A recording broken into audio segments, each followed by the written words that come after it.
Sur ces tableaux, l'histoire du monde moderne est racontée.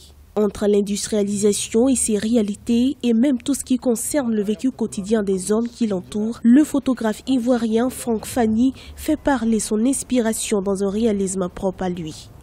Amoureux du 8e art depuis plusieurs années, c'est en 2001, lors d'un séjour en Jamaïque, qu'il décide d'en faire un vrai métier sous l'impulsion de ses amis qui voient en cette simple distraction un réel professionnalisme. Pour nous, c'était d'abord un hobby. Voilà, il avait toujours un appareil avec lui. Et ce hobby, finalement, on s'est rendu compte que c'est devenu une de ses activités principales. Qui lui permet de développer son talent artistique qu'il avait en lui. Sa demeure, un espace créatif sacré, est aussi une galerie où certains de ses travaux les plus appréciés sont exposés. Quand il ne prend pas de photos, Franck Fanny rejoint d'autres artistes au Yolo Media Factory, une société qu'il a fondée pour produire du contenu local.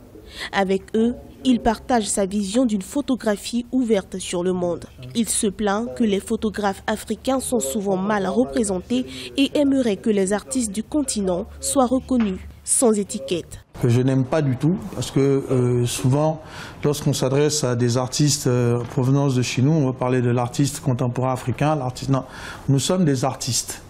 Nous sommes des artistes à part entière. Nous sommes influencés par nos origines, qui sont des origines africaines, mais on ne parle pas d'artistes contemporains japonais, artistes contemporains français. Quand des artistes sont cités, on les cite en tant qu'artistes et c'est fini.